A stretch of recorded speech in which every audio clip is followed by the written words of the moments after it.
Hola, muy buenas noches, bienvenidos. Yo soy Mavira Huertas, esto es 2018 en vivo desde Canal N. Y el día de hoy, finalmente los congresistas Kenji Fujimori, Guillermo Bocángel y Bienvenido Ramírez fueron suspendidos en una nueva votación que realizó el Pleno del Congreso de la República, respetando lo que es el reglamento del Congreso y lo que dice la Constitución, es decir, sin la votación o la intervención de los miembros de la Comisión Permanente. Esto había motivado un rechazo ayer por parte de las otras bancadas que no son Fuerza Popular, y a partir de hoy, bueno, en la mañana, el presidente del Parlamento, el señor Galarreta, hizo un mea culpa al inicio de la sesión y se procedió a votar. Entonces, tanto Fujimori como Bocángel y Ramírez fueron suspendidos, ahora tendrán que defenderse frente a la Fiscalía y a las investigaciones que ahí se harán, y al Poder Judicial seguramente, pero lo que no logró consenso o mayoría para proceder fue el desafuero de los congresistas. Y a esta hora está con nosotros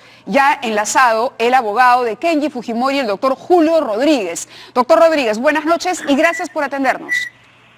Mavira, al contrario, un placer escucharla y el honor es mío de estar conversando con usted respecto a este tema que ha generado mucha preocupación. La pregunta es, ¿hoy ha sido el peor día de su vida, como ha dicho Kenji Fujimori, o más bien dentro de los escenarios ha sido el menos malo? Bueno, en términos legales, el escenario es el menos lesivo, porque definitivamente lo que se buscaba era básicamente generar la destitución y de la mano de ello eventualmente también la inhabilitación. Esos dos supuestos están absolutamente relegados el día de hoy. No es posible que le impongan una sanción de esa naturaleza. Y la que le han impuesto incluso es una sanción que va en contra de los precedentes que la propia Comisión de Acusaciones Constitucionales del Congreso ha determinado como obligatorio, que establece que solo se ejecutará la suspensión por la comisión de acto delictivo en la medida que ese acto delictivo haya sido definido de manera incuestionable en sede judicial. ¿Eso qué significa, doctor? La suspensión va. La suspensión va, pero la suspensión debería no ejecutarse hasta que no se obtenga fallo firme del Poder Judicial. Pero la idea no es más bien suspenderlo para que enfrente la denuncia en el Poder Judicial y una vez que el Poder Judicial archive o determine la inocencia, en el mejor de los casos, de los congresistas, ellos recién podrían regresar al Parlamento? Mire usted que ese es el objetivo que ha plasmado en esta decisión la mayoría del Congreso encabezada por Fuerza Popular, pero ese no es el espíritu de la norma, como lo ha definido el Tribunal Constitucional, porque de ese cuenta usted, Mávila, que si una persona acaba siendo absuelta, el daño que se le genera por suspenderlo de manera efectiva es irreparable. Entonces, por eso el Tribunal Constitucional dice que la medida de suspensión no se ejecutará hasta que no haya resolución firme del Poder Judicial. ¿Van a presentar una medida cautelar? Porque creo que usted piensa distinto al resto del Parlamento. Bueno, con sus palabras me siento honrado. Estoy absolutamente gratificado de pensar distinto al resto del Parlamento.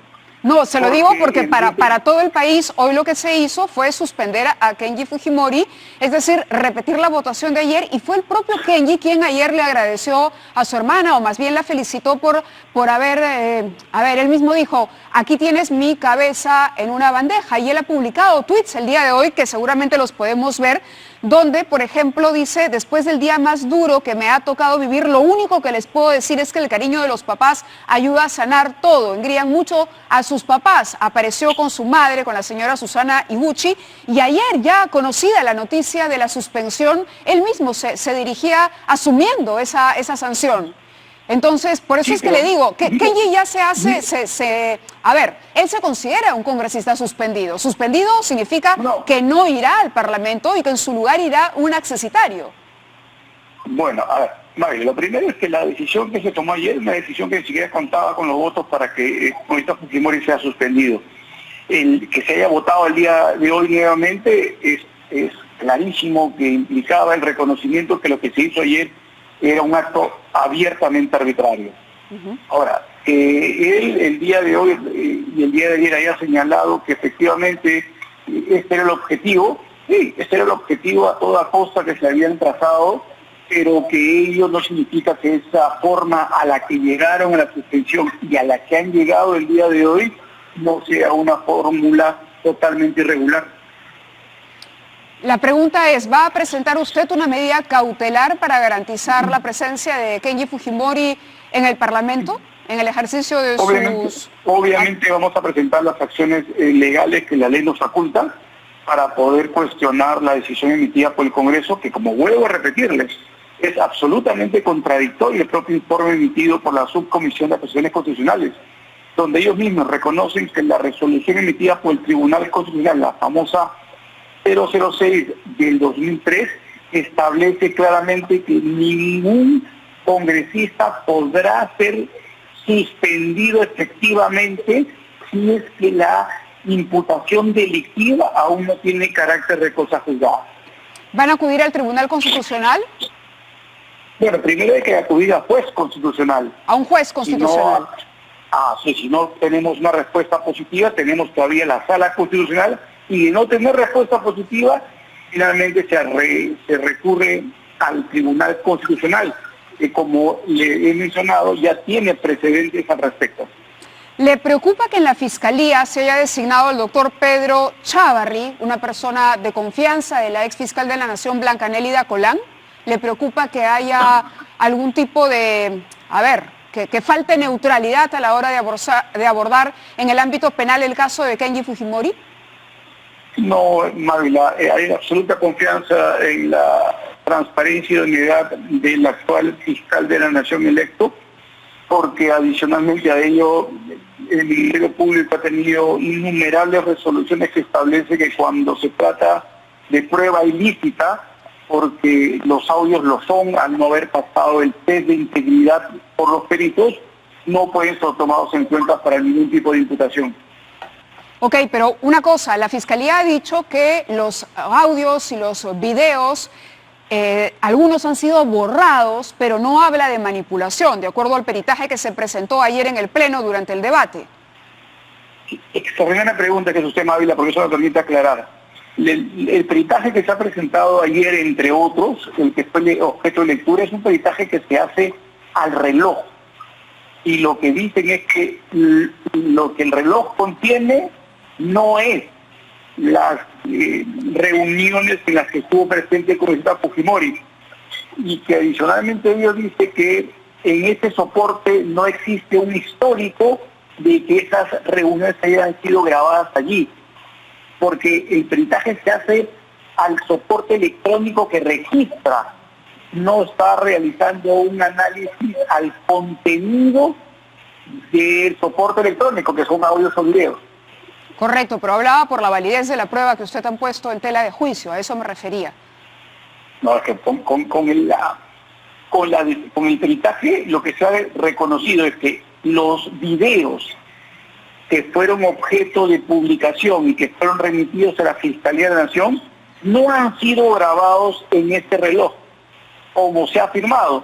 Por lo tanto, no hay una copia original de esos videos, y por ende esos videos, al no poder ser analizados en su versión original, y conforme han dicho los peritos anteriormente, de oficio y de parte, esos videos están segmentados, han sido editados, no se encuentran en una correlación lineal de diálogos que permitan establecer que no han sido de esa manera interrumpidos como efectivamente sucedió.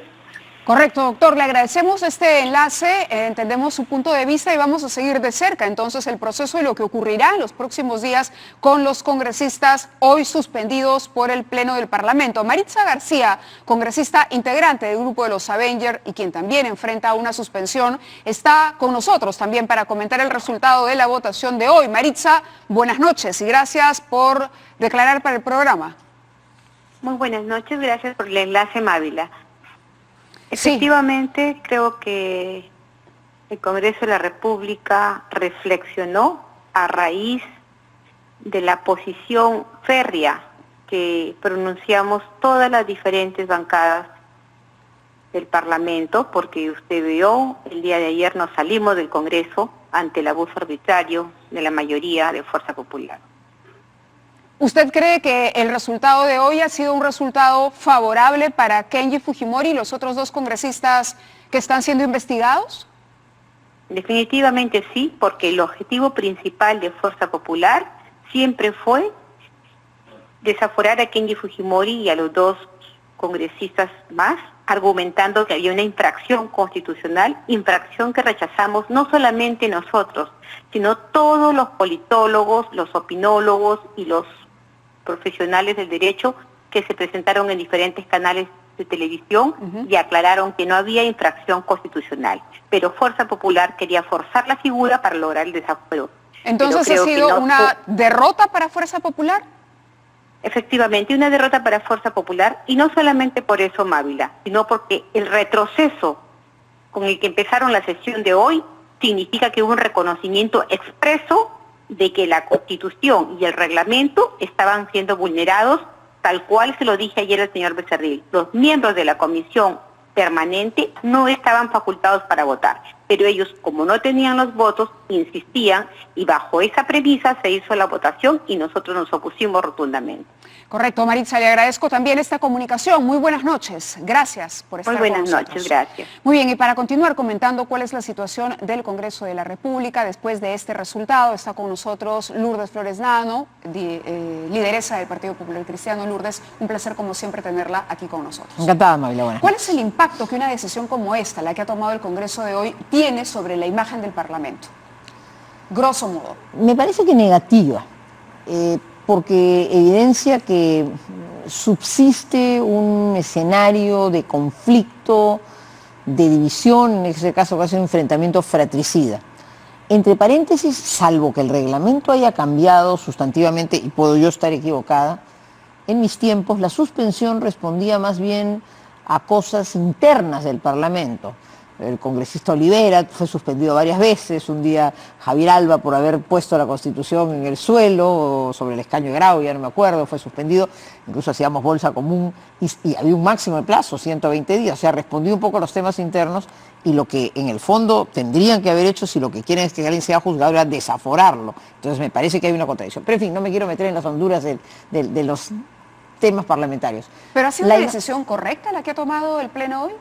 Como te digo, yo creo, a mí me parece que hay una mezcla. O la figura es extraña. Me parece que es una figura extraña, ¿no? Porque se le suspende para que sea procesado, pero es que para que un congresista sea procesado lo que tiene que desaforarlo, ¿no? O pasar una acusación constitucional que tampoco ha pasado, entonces lo sacas porque ha cometido una infracción constitucional. Pero si lo que tú quieres es habilitarlo para que sea juzgado, lo que tienes es que levantarle la inmunidad y pasarlo al Poder Judicial. ¿Cómo entender la postura del abogado de Kenji Fujimori, que dice que la suspensión solamente se aplica cuando hay una sentencia del Poder Judicial? No recuerdo el caso exactamente que ha citado, pero efectivamente sí hay pronunciamientos del tribunal que dicen que la suspensión opera después de la sanción penal, ¿no? A ver, ¿eso significaría que mañana o Yo el creo, lunes... creo que lo que está anunciando el doctor Rodríguez es que va a haber una acción de amparo. Y entonces, y eso sí, yo en eso sí soy absoluta defensora del derecho del Poder Judicial de poder controlar un acto parlamentario. Pero una acción de amparo es necesaria, es decir, no es que mañana Kenji Fujimori vaya a ir a su oficina del Parlamento... pero si logra una medida cautelar, lo repone. Pero necesita la medida cautelar. Claro. Porque ya hay una decisión. Yo creo que lo que están anunciando es que van a ir invocando que se ha desnaturalizado la suspensión, que la suspensión solo procedía después de la sanción. Yo creo que hay una mezcla aquí entre suspensión y no pudiera ser desafuero, de modo que creo que hay una acción legal que se viene. Y lo que es importante en términos institucionales es que sí cabe un control del Poder Judicial y del Tribunal Constitucional, como dejó clarísimamente sentado la Corte Interamericana en el caso del Tribunal Constitucional, donde se dijo no hay esfera de poder ajena a control. Pero volviendo al tema político, yo te diría, Mávila, que en general el escenario político del país es muy negativo. Un Parlamento que cada día pierde más popularidad, que aparece enfrentando, como te digo, con casi una guerra fratricida, que es la que hemos vivido en estos últimos meses, que se ha traducido en una crisis política, con un nivel paupérrimo del debate, porque la verdad es que eso apena muchísimo, el debate ha sido paupérrimo. Hace 2 semanas, o una semana y media, en un acto para mí muy penoso, que fue la censura, la censura al presidente Mariano Rajoy en España, se produjo sin embargo un debate con algunas intervenciones notables. Entonces tú veías, yo estaba absolutamente en desacuerdo con lo que estaba ocurriendo, pero no podía negar que había un esfuerzo de todas las bancadas de razonar. Ayer e incluso hoy me parece que se razona muy poco y se va con un juicio ya antelado. O eso era la crónica de una muerte anunciada, esto ya estaba cantado.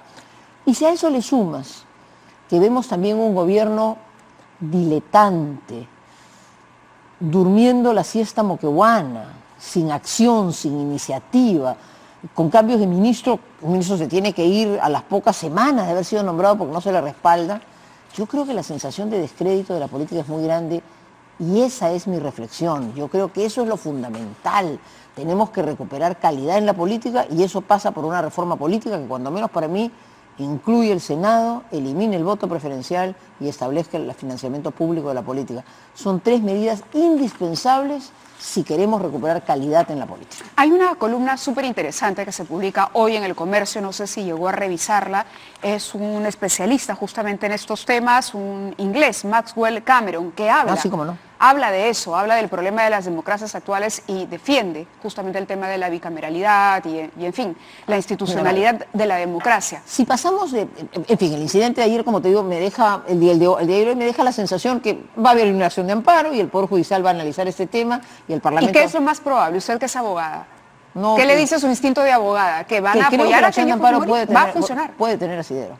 Pero en fin, esto es un pronóstico reservado porque vamos a ver qué cosa hay, pero creo que hay una serie de elementos extraños. Pero en fin, no nos perdamos en eso porque eso no deja de ser parte de la penosa anécdota del Parlamento Nacional. Porque lo que estamos viviendo es un deterioro, una mediocrización de la política. Y de esa es de la que yo quisiera que salgamos. ¿Y cuándo empieza esa mediocrización? Para mí desde los 90. Y es un tema que ha ido cada día en declive, cada día más, con más declive, porque no logramos todavía recuperar la necesidad de volver a las ideas. Nosotros hemos dicho, estamos estableciendo como lema, el PPC está de vuelta, después de una crisis interna y de un mal resultado electoral. Y lo estamos haciendo con la candidatura de Alberto Bengolea Lima, como en candidaturas en 10 regiones del país, en 17 regiones del país, porque creemos que hay que contribuir a devolverle calidad a la política.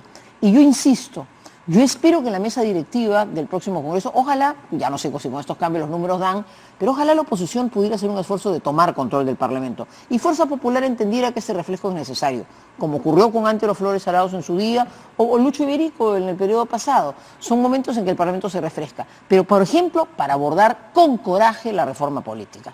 Necesitamos volver al Senado, un Senado de calidad, poniendo exigencias, edad, el distrito único, eliminar el voto preferencial, buscar que, perdónenme la expresión, pero que lo mejor, la élite política, vuelva al Senado de la República para tener una Cámara reflexiva. Sí, me estaba confundiendo. La columna de hoy habla del financiamiento del Estado para los partidos políticos, que es importante. También creo que habla del general. Sí, en fin, pero es interesante porque es la opinión, de un politólogo británico que parece que estuviera hablando de América Latina o del Perú. Es que, Mávila, he puesto el caso español. Este es un drama mundial, o sea...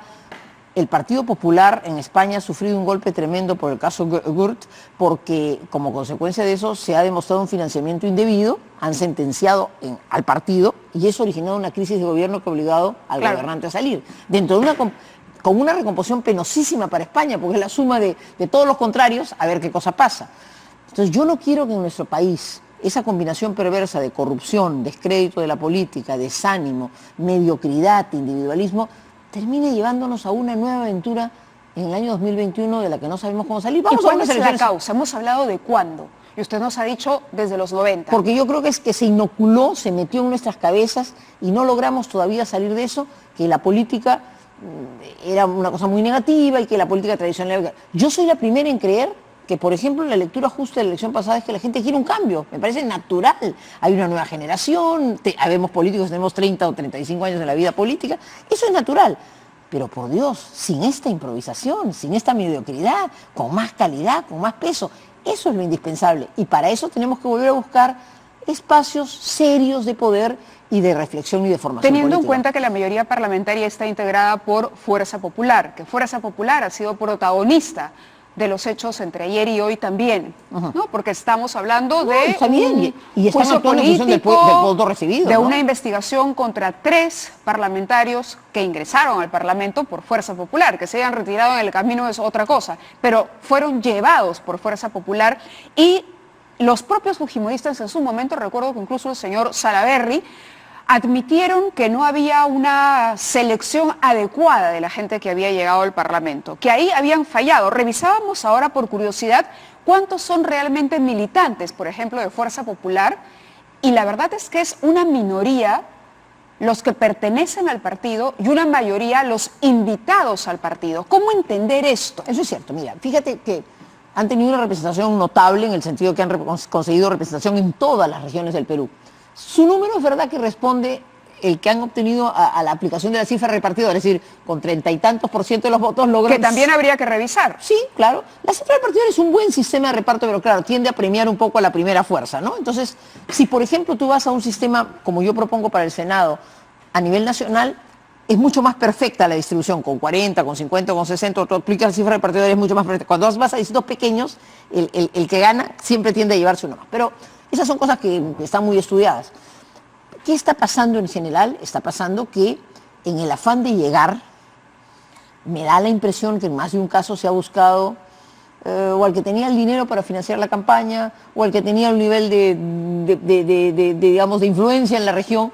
Y entonces la propia legislación, y eso me lo hacía ver un exministro de este gobierno, que con mucha inteligencia me decía, estoy revisando las normas de carácter económico y me doy cuenta que las normas, como todo este debate de las cooperativas, las normas están respondiendo a unos intereses de un sector emergente de nuestro país que tiene que ser representado. Yo soy la primera en creer que parte de esta emergencia popular, económica, necesitan voceros, pero claro, vuelven a aparecer entonces otros tipos de mercantilismo o de populismo, porque estos actores representan un poco intereses. El último debate sobre las cooperativas, que ha sido corregido en parte hoy, o corregido en parte bastante mejor de lo que venía. Así es. Bastante mejor de lo que venía, pero era una evidencia que había unos voceros que no querían que un tipo de instituciones financieras que son importantes en el país tengan un control. Eso es una forma de populismo o de mercantilismo. Es decir, probablemente antes algunos bancos o algunas financieras hubieran obtenido este favor, sí. Hoy lo obtienen otros sectores, pero pasó lo mismo en la minería, etcétera. Perdóname que la interrumpa, porque creo que en el switcher, ojalá hayan cargado este tuit que acaba de hacer público Gino Costa, uno de los congresistas que impulsó el tema de las cooperativas y la supervisión de la SBS, y dice, una vez más, en el último minuto, Úrsula Letona destruye acuerdo para aprobar ley de supervisión de cooperativas de ahorro y crédito por la SBS. Ya saben a quién cobrarle o deberle. Esto es lo que acaba de publicar hace solo unos instantes Gino Costa, y por la mañana de verdad felicitábamos, y era interesante, que el hecho del señor Galarreta, que ayer rectificó. Había incluido a los miembros de la Comisión Permanente en la votación, hoy haya hecho el mea culpa y haya dicho que no, que hay que respetar la Constitución y lo que establece y no basarse en prácticas anteriores que han vulnerado el reglamento del Parlamento, entonces que votaban simplemente 100 congresistas excluyendo a los 30. Esto es lo que había que hacer. Fue bueno, digamos, es una buena noticia. Pasan a debate la próxima semana, pasan a debate la próxima semana esto de las cooperativas. Me sorprende porque antes de venir al programa habían creado una superintendente adjunta, pero digamos dentro de la SBS, es lo que entendí por lo menos del debate, ¿no? Sí, el tema, claro, era discutible porque se decía, pero esta superintendencia adjunta, en un primer momento se pensó que sería independiente del control de la SBS, pero hoy, de acuerdo a la conferencia de prensa, claro, iba a estar bajo la supervisión. Y escuchábamos... Claro, y escuchábamos por la tarde también que habían corrido con esto, y cuando se le pregunta a los congresistas qué pasó, por qué finalmente no entró con la urgencia que hay de que este tema sea aprobado de una vez por el Pleno, decían errores tipográficos. ¿Esa es una excusa? Bueno, eso lo escuché a Guido Lombardi explicar, pero yo más bien lo sentí muy satisfecho con el texto final que se había aprobado. Yo también lo escuché, por eso es que no entiendo, porque tanto Lombardi como Gino Costa han estado en la misma línea de opinión. No, y yo antes de venir unos minutos escuché, con lo cual dije, yo lo he visto, me parece que en las imágenes también estaba Costa, habrá que leer, pero hoy vimos al señor Basso de la superintendencia, hoy vimos a Guido Lombardi, hoy vimos a la señora Letona, y todos satisfechos por esto. Y creo que habrá que ver por eso ¿qué pasó? ¿Qué pasó ahí? ¿No? Lo lógico es que hay un control. Y lo lógico es que hay un control por el sector, sobre el sector cooperativo, porque en nuestro país, tú eres más joven que yo, pero hubo una época en el sector cooperativo, por ejemplo, fue una fuente de financiamiento para muchas viviendas, el famoso crédito, las cooperativas de ahorro y crédito de vivienda, eran importantísimas, fueron una fuente, y hoy mismo es un sistema dinámico que puede ser una fuente de financiamiento muy importante, pero también se sabe que junto con eso se han creado muchas cooperativas sin ningún Lourdes, pero sustento. seamos francos, detrás de este tema, detrás de las postergaciones que ya suenan, porque decimos, ok, habrá que leer la ley, habrá que entender, pero caramba, esta es una ley que se viene trabajando hace muchísimo tiempo. Y a mí me parece que la legislación es relativamente sencilla. Promovida. Exacto. Entonces, lo que uno no entiende es por qué cada vez que se está a punto de entrar al horno, se cancela. Porque es evidente que es un caso... Porque acá hay presiones. Evidente. Es evidente. Y acá hay presiones de la gente que financió la campaña. No claro, podemos decir otra cosa. Es evidente que es un sector que está teniendo interlocutores que quieren escaparse del control oficial de la SBS. Hay llamadas de último minuto, hay presiones de último minuto. Yo creo que más claro ni el agua. ¿Y sabes por qué creo que es muy importante? Decía, porque junto con la hiperinflación hubo un momento en que el sistema crediticio cooperativo fracasó y fue una frustración popular enorme. Entonces, cuando yo no tengo ninguna relación con una cooperativa, pero me parece muy lícito que quienes tengan ese sistema cooperativo sean parte, sean socios de una institución mutualista que tiene un vínculo cooperativo, porque es una fuente de financiamiento probablemente para muchas personas que no necesariamente accederían al sistema bancario.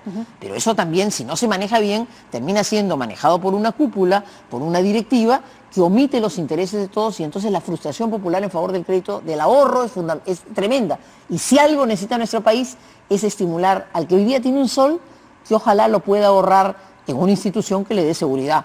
Desde un banco, una financiera, una AFP, un fondo mutual, Cerrando etcétera. este paréntesis de las cooperativas, ¿a favor o en contra del desafuero de la decisión adoptada por el Parlamento contra Kenji Fujimori? Bueno, el desafuero no ha pasado. No, pero lo que ha ocurrido hoy, la sanción. Yo creo que se les debió sancionar en los términos que para mí era una suspensión, o sea, algo que tiene que ver con la vida interna del Parlamento, porque evidentemente la conducta de ese momento no fue la adecuada, como tampoco fue, con todo respeto, la del señor Mamani. Es decir, si por actuación...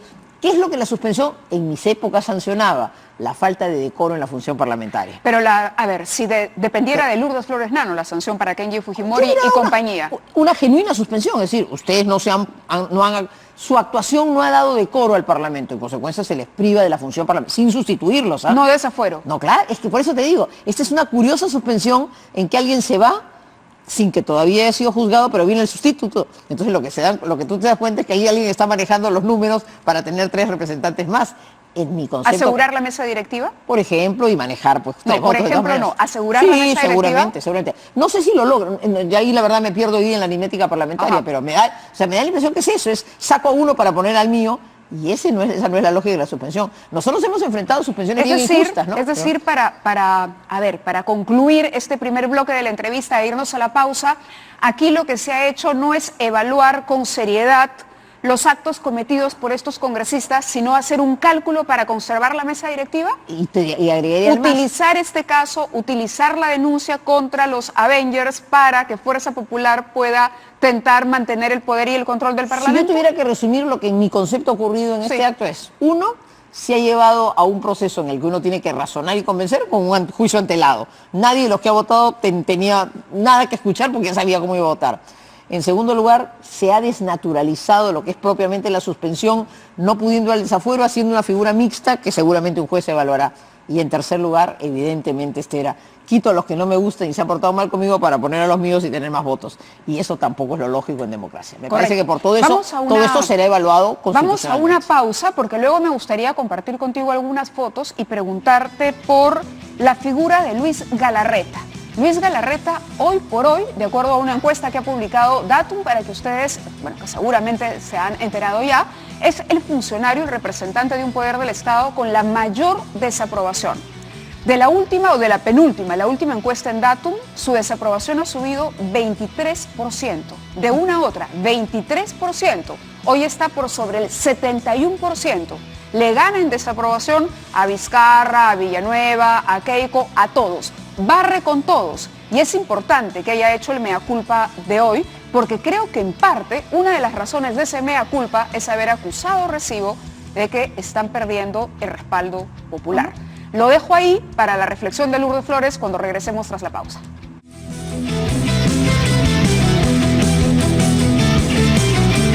Muy bien, vale comentar que tenemos un compromiso del congresista Héctor Becerril para salir esta noche con nosotros y comentar los resultados y además hacer un análisis de lo que está sucediendo en Fuerza Popular, que es importante hacerlo porque es la fuerza que mayor peso tiene en el Parlamento. Y si hablamos de partidos políticos, es el partido político, que congrega a una mayor cantidad de población, que tiene, digamos, una red mucho más extendida en el país, que tiene una responsabilidad ante el electorado que le dio la encargatura del legislativo.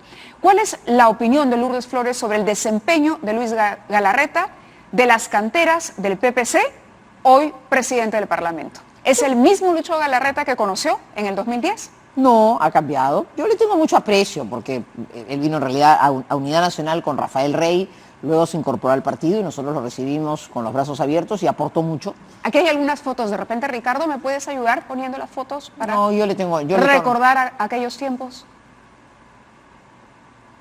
Bueno, sigamos hablando. No, yo le tengo enorme aprecio. Acaba de tener un gesto además extraordinariamente gentil con la presentación del libro del doctor Bedoy el pasado viernes, pero creo que está cargando el peso de un parlamento deteriorado. Y por eso creo que ayudaría, mira tú.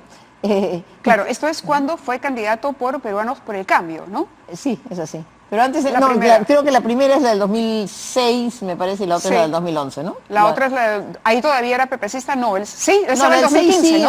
Perdón, no, la de la derecha con verde es la candidatura de Unidad Nacional y la otra es la de... Ahora, era una persona reflexiva, mucho más tranquila, sí, mucho y más últimamente tranquila. Uno siente que no aguanta, la menor crítica, es decir, su tolerancia ha desaparecido por completo. Lamentablemente, cuando alguien asume la presidencia del Congreso, debería poderse poner por encima de todos los grupos y del interés propio de su grupo para poder conducir esta pluralidad que es el Parlamento, ¿no? Y Lucho creo que comenzó así, pero fue tomando inmediatamente, o sea, incluso marcó distancia del vocero. Pero además pues se ha sumado ahora temas administrativos, y entonces supongo que todo eso observado. Y el Parlamento en general, o sea, el debate de ayer o el debate de hoy no ayuda a que en el imaginario popular el Parlamento sea una institución que a todos nos merezca respeto y credibilidad. Y lo penoso es que en la política la imagen del Parlamento es la política. O sea, para el ojo del ciudadano que me está escuchando hoy día, su imagen más clara ni siquiera es el presidente de la República, creo que es el Parlamento. La política está pensando en el Parlamento. ¿Y cuando se imagina el Parlamento, piensa en la figura del presidente del Parlamento? Bueno, carga el peso, desde luego, ¿no? Carga el peso, pero y además ha habido ahora temas vinculados a temas administrativos, sí. Todo eso tiene que haberle pasado factura, pero seamos honestos, también ha puesto de su parte. No, yo creo que... Ha puesto de su parte. La respuesta, por ejemplo, el tema de la ley claro, en el tema de los medios, de los mermeleros, ha tenido desatinos en este tiempo. El hecho de que gente de su propia, congresistas de la propia bancada de Fuerza Popular le hayan pedido que modere sus palabras, le hayan exhortado a ofrecer una disculpa, que no quita. Creo que en política las disculpas más bien son bienvenidas. Pero hay esta actitud que en general parece ser contagiosa en el fujimorismo, de decir, mantengo mi posición y me siento en la opinión del resto. Pero mira, más allá, sin duda, contestando tu pregunta para no evadirla, creo que el descrédito del Parlamento se ha visto agudizado por estos problemas administrativos, por el tema del enfrentamiento a la ley, al tema de la ley de medios, y todo eso, y ahora creo que estos 2 días de debate no ayudarán al Parlamento como imagen institucional. Pero en general hay que volver al tema de fondo, hay que recuperar esta institución. El Parlamento es... Yo creo que con esa reforma constitucional que estoy planteando, si nosotros vamos a una reforma, me escucharán algunos y dirán, pero qué locura, si hablas mal del Parlamento, si criticas el Parlamento y quieres 2 cámaras. No, es que si creamos una segunda cámara a nivel nacional, con unas exigencias más altas de edad, de experiencia personal o política, sin voto preferencial, yo creo que los partidos haremos el esfuerzo de llevar a la mejor gente y si además eso viene acompañado de un financiamiento público que haga que la campaña sea un poco más de debates, y un medio como el que me acoge hoy día recibiría, como es lógico, el pago por su tarifa correspondiente al espacio que cede, pero ayudaría a mayor información. Entonces yo creo que eso es devolverle por lo menos un pasito hacia la calidad de la política. El tema de los invitados en un partido político, por ejemplo, y el tema de fidelizar a un militante. Hablábamos del caso de Galarreta. Es un buen punto. ¿Por qué no se queda en el PPC? ¿Por qué no termina por desarrollar? ¿Cuánta gente partió del PPC? Es decir, fue una cantera importante, pero de repente empezaron los cambios de uno a otro. ¿Por qué? Porque la gente no mantiene, es decir, no hay principios en un partido que mantengan unida a la militancia. Esa es una muy buena pregunta que desde luego a nosotros nos merece una reflexión, porque como tú dices, un día Marta Chávez con gran ironía dijo que éramos el centro iqueño de la política peruana. O sea, el centro iqueño. ¿Te acuerdas ese equipo de fútbol que era un semillero y que después bajó a primera y desapareció, ¿no? Entonces con mucha mala fe dijo eso, ¿no? Que éramos un semillero del que se iba la gente. Yo tengo una explicación al tema, porque alguna gente muy valiosa se ha ido, alguna, bueno, tomó su camino. Yo creo que esto es parte... ¿Alguna no muy valiosa? ¿Alguna no muy valiosa? En buena hora que se haya ido. ¿Ah? ¿Descartable? No usaré esa expresión, pero en buena hora que se haya apartado porque tampoco nos ayudaba. Pero... ¿Puede ser específica en los dos casos? No es el momento, sería un poco elegante. Pero sí creo que alguna gente valiosa se ha ido, y yo que eso lo atribuyo a un momento en que la política se ha vuelto demasiado individual. Es decir, gente valiosa... ¿Galarreta en qué grupo está? Es la valiosa. Yo ¿Sí? creo, y te voy a contestar tu pregunta. Mi impresión con Lucho es que en un momento dado sintió que en medio de su generación, Bengolea, Marisol Perestello, Eguren, él no tenía en el partido la fuerza que ellos comenzaban a tener, porque él estaba en esa generación y para nosotros era uno de los cuadros que podía haber saltado. Creo que no se sintió suficientemente cómodo y quizás se sintió un poquito rezagado en relación a ese no grupo. se sintió valorado. Quizás eso, o que sintió que no tenía la su oportunidad. línea de carrera no avanzaba. Entonces, pero te das cuenta que eso, tú has tocado un tema muy importante. Yo voy a estar el sábado con los jóvenes que van de candidatos a regidores y voy a hablar de eso. La vida política cuando uno milita en un partido también hay un sacrificio individual, porque uno tiene que hacer prevalecer, por supuesto, en un partido que cree en la libertad, el derecho individual y la aspiración legítima, pero lo colectivo, y en lo colectivo uno tiene que renunciar mucho. La vida política ha perdido todo eso. Como ahora todo el mundo se mira en el espejo del que llegó de casualidad, entonces dice, bueno, pues si fulanito de tal, desde el alcalde hasta el presidente llegó de casualidad, ¿por qué yo no?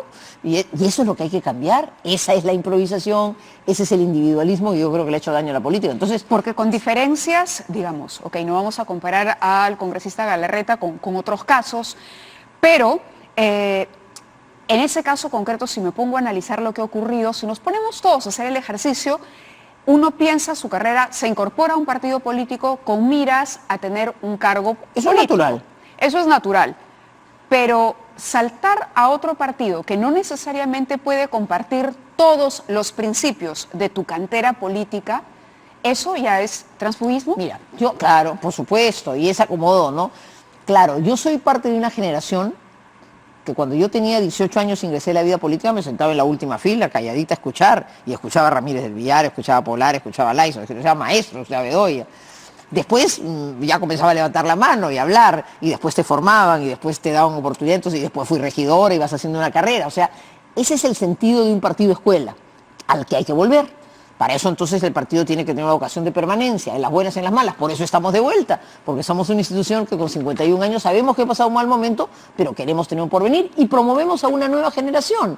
Entonces, cuando el individualismo prima y cuando lo que me importa es, bueno, no, a mí me da lo mismo, yo quiero llegar, con quién llego no me importa, se ha perdido la esencia de la política. ¿El PP se perdió esa característica? ¿Dejó de ser partido escuela? No. En general la vida política te empuja a no ser tan profundo como yo tuve el privilegio de serlo.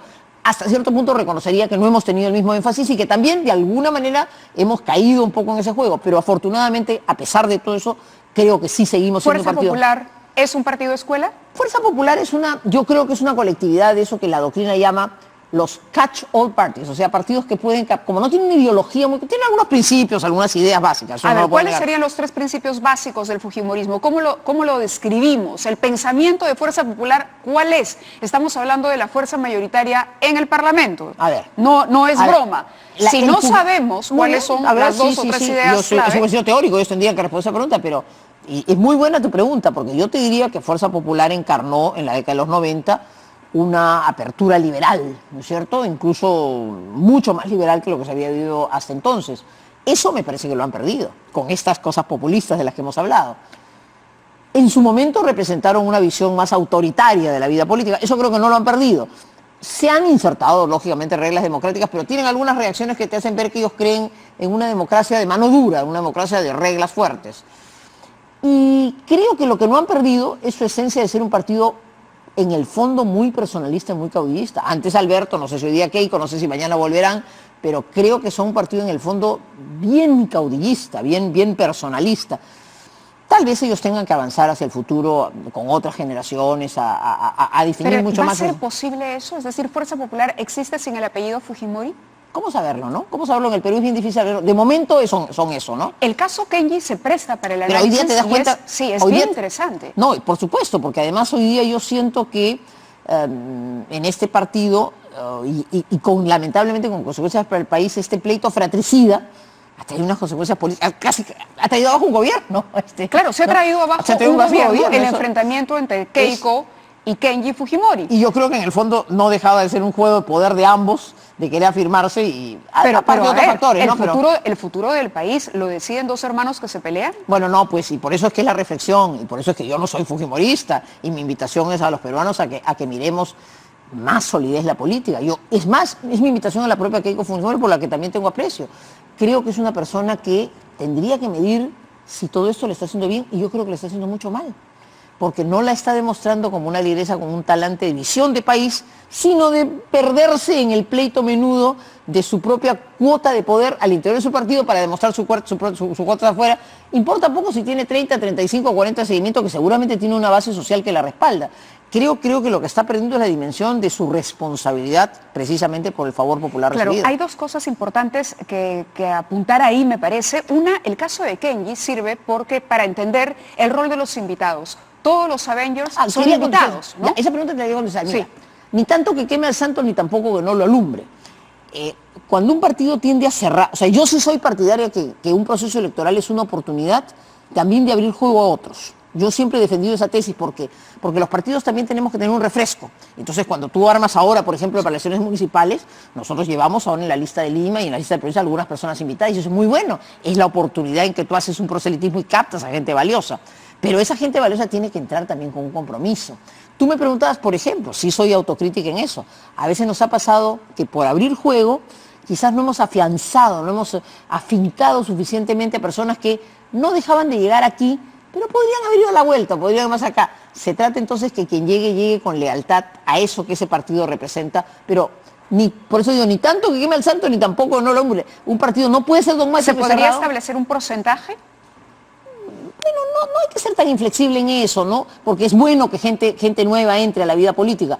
Pero lo que, nuevamente te digo, cuando tú lo que haces es armar una lista para un proceso electoral, captando al que pasas por el camino, con todo respeto y cariño, yo lo facilitaba siempre a Popio Olivera porque le decía, tú has captado muchas veces al locutor contestatario del pueblo. Gran publicidad, gran popularidad, pero qué grado de compromiso real. ¿Por qué lo decía? ¿Por Lucho Iberico? No, en general, Lucho es una persona muy informada, ¿no? Porque en general él había hecho un proselitismo de ese estilo. O sea, llegaba a una región, a las 7 de la mañana hay un locutor importante, lo llevaba a la lista, y claro, es una persona con enorme popularidad, y era un gran crítico, pero no necesariamente era alguien que conseguía... Que tenía un compromiso, que tenía un compromiso. Con las bases o con el pensamiento que propone el partido para guiar el desarrollo. A tratar de tener instituciones en las que las ideas primen y la lealtad a unos pocos principios. El mundo ha cambiado.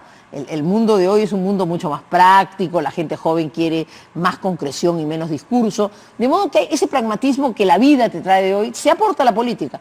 Pero yo sí creo que algunos valores y algunos principios y una vocación de permanencia en las instituciones hacen que la política sea más duradera, a pesar que se rote y se rote mucho. Fuentes del programa, por ejemplo, nos indicaban en el marco de esta discusión de la ley de cooperativas que el congresista Miki Torres era un congresista convencido de que la supervisión debería funcionar.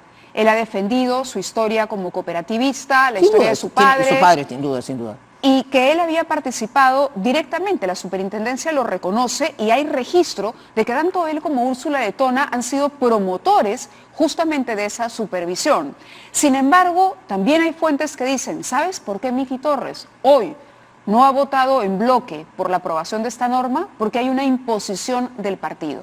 Es decir, hay una voz dictatorial en el partido que dice, tu opinión, muy linda, pero te la quedas, el partido ha decidido votar en bloque y aquí no cabe negociación, no cabe libertad. Por otro lado, Mamani dice, hay gente dentro del partido, lo ha dicho hoy, Mamani, el autor de los videos que ya todo el mundo... El hombre del reloj. El hombre del reloj espía, ha dicho, me están acusando y hay mucha insatisfacción. Hay gente que no está contenta con lo que ha ocurrido dentro de Fuerza Popular y no habla precisamente de los Avengers, sino del grueso que se ha mantenido bajo la autoridad de Keiko. Entonces, esto está pasando, sin embargo, hay una orden del partido para votar en bloque. ¿Hasta dónde llega esa cohesión de un partido y hasta dónde se le puede permitir a un congresista que en el marco de lo que es el pensamiento base de su partido pueda también expresar discrepancias? A ver, es positivo que en la vida, si queremos llegar a una vida política más ordenada, como tenemos que llegar superando este individualismo, es natural y es positivo que haya una cierta disciplina interna, porque eso es lo que tú te permitiría saber en un tablero electoral qué piensa A, verde, qué piensa B, amarillo, qué piensa C, rojo. O sea, tú sabes exactamente qué es lo que piensa y por lo tanto debería ser natural que haya una disciplina. El individualismo es esa diáspora en que cada uno piensa lo que piensa y eso no es bueno. Ahora, cuando la disciplina supone atrás el BIP, ¿no es cierto?, que era lo que pasaba en los 90, u hoy una cosa draconiana en que tú no puedes pensar, eso no es construir la deliberación y el pensamiento que un debate parlamentario supone, sino la imposición de un capricho o de unos intereses que están siendo defendidos, y eso es muy negativo. Esa es la distorsión del debate parlamentario. Entonces, yo sí soy partidaria que los grupos tengan una cierta disciplina en el voto, porque eso es lo que te permite hacer previsible un proceso legislativo y político. Pero eso no puede ser de ninguna manera la imposición del capricho, y mucho menos el no escuchar a las personas que probablemente tengan más que decir en una materia. Yo creo que el congresista Torres, indiscutiblemente por su profesión y por la herencia de su propio padre, tiene una experiencia en la materia. Se le atribuía no querer el control, la fiscalización, más bien le ha aclarado que sí. Estuvieron en la idea de crear una superintendencia, me pareció un error, pero en fin, eso es parte de lo que tenía que haberse debatido técnicamente. Lo interesante y lo que sí me gustaría en algún momento poderle preguntar a Miki Torres, desgraciadamente cuando él vino al programa en este contexto, bueno, yo no estuve por un problema de salud, yo sí tengo información de primera mano de que él promovió esto, lo promovió y tanto es así que hay registro visual. Nosotros hemos mostrado en el programa a Letona, a Torres, paseando por el país de la mano de la superintendencia, alabando el dictamen aprobado en Economía y Producción. Muy bien. Entonces, ¿qué ha pasado ahí? Claro, ¿qué pasó hoy? ¿Quién llamó y les dijo, ¿sabes qué, Úrsula? ¿Sabes qué, Miguel? Por el momento no vamos a aprobar ningún control para las cooperativas. Esa es la pregunta y por eso le planteaba... Y esa me parece una distorsión de lo que debe ser el sano debate parlamentario y la decisión. Es verdad que en una materia como la pena de muerte o el aborto puede haber una posición de principios, ¿no es cierto? Y eso es natural que en un partido político puedas tú decir, oye, no, hay un tema de conciencia.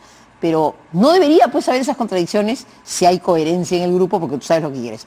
Pero yo creo que en general lo que está pasando es que roto este espacio que significan partidos organizados y proliferando la individualización, incluso de estos partidos, como te digo, que se llaman atrapa todo, que jalas a la gente, es que hay una multiplicidad de pequeños intereses que comienzan a aflorar en cada proyecto de ley.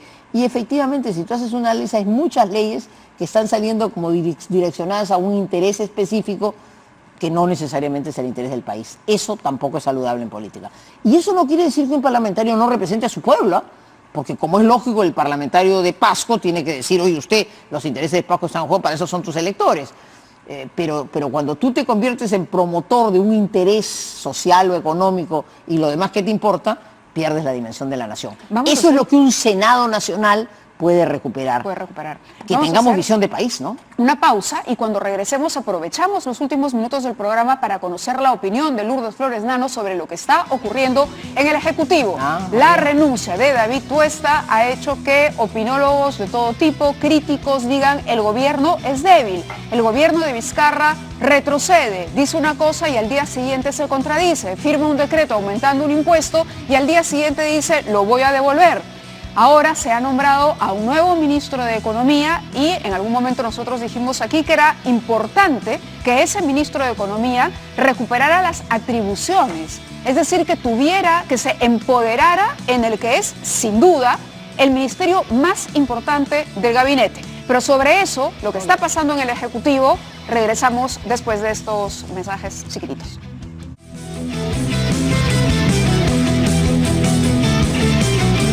Muy bien, continuamos con Lourdes Flores Nano y la pregunta era, ¿qué está pasando en el Ejecutivo? Ella también ha sido candidata a la presidencia del país, ella sabe cuál es el rol de un presidente y cuál debería ser el rol de un presidente del Consejo de Ministros. ¿Qué está pasando con Vizcarra? ¿Es tan débil como lo han descrito muchos en los últimos días? Sería injusto que, habiendo cargado una parte importante de ese programa, la crítica al Parlamento, no fuéramos igualmente, con el mejor sentido y con el mejor ánimo, críticos de lo que está pasando en el Ejecutivo. De una tempestad que a nadie le gustó y que fue penosa para el país, logramos una calma que todos saludamos. ¿Cómo recordaría el gobierno de Pedro Pablo Kuczynski? ¿Cómo va a pasar a la historia ese gobierno? Como un gobierno que hasta cierto punto no nos decepcionó. Es decir, teníamos tanta expectativa de las calidades personales que creo que el expresidente Kuczynski tiene y del equipo incluso que convocó, que su incapacidad de manejo político generó ¿Fue la decepción. expectativa o fueron los errores del gobierno? No, digo, frustración en relación de la expectativa. En relación de la expectativa. Era un gobierno en el que se esperaba mucho y que lamentablemente no dio fuego. ¿Fue una pérdida de tiempo? Sí. ¿Para el país? Sí, me parece que sí, que perdimos la energía inicial del gobierno. También el Parlamento tiene culpa en eso, pero quiero ir al presente. Sería injusto quedarse en el Parlamento y no hacer una reflexión con el Ejecutivo. De la tempestad pasamos a la calma y todos saludamos la calma. Pero yo, que soy descendiente de moquegüanos y que tengo por esa tierra enorme cariño, le quiero decir al presidente que se despierte de la siesta moquegüana. Porque creo que estamos en un gobierno que nadie toma, o sea, digamos... ¿Vizcarra está tomándose una siesta muy larga? Me parece que sí. En el sentido que, no se me malinterprete tampoco, que duerme todo el día, sino que no sabes dónde va.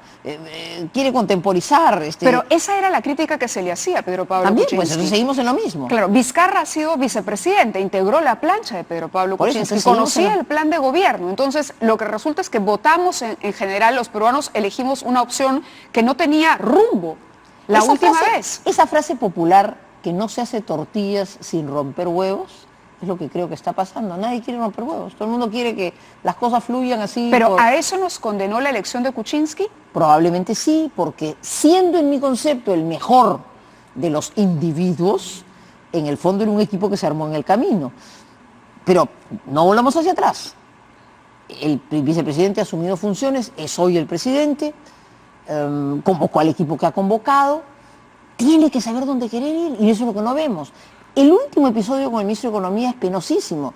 A mí no necesariamente me parecían bien todas las medidas tributarias, pero había un ministro que supongo que con aval del gobierno lanza un paquete tributario y le quita piso al propio Ejecutivo, se va pues. Entonces, eso no puede seguir ocurriendo.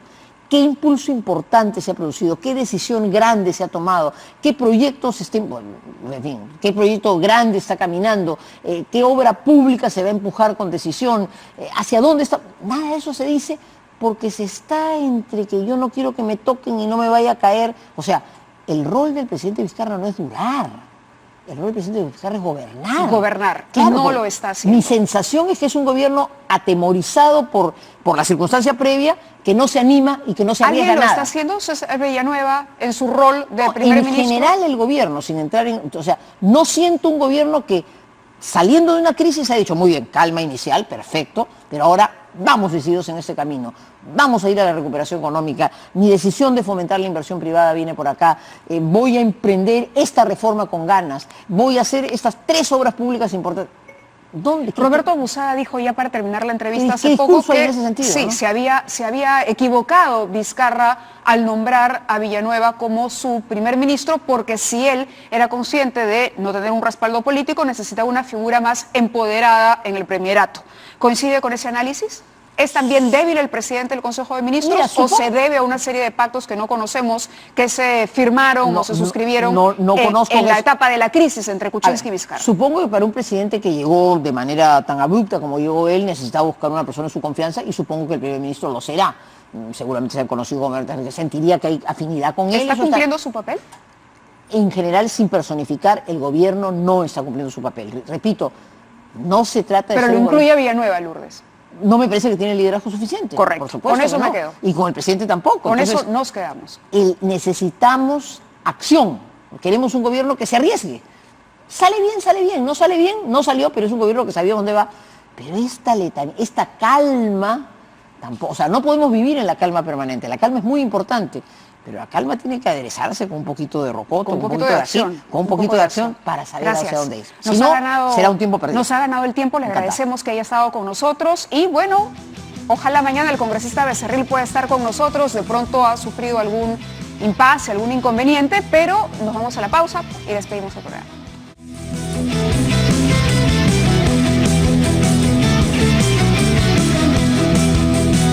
Ya, gracias. Muy bien, nos vamos. Se quedan con Noticias a las 10. Mañana a las 9 en punto 20:18.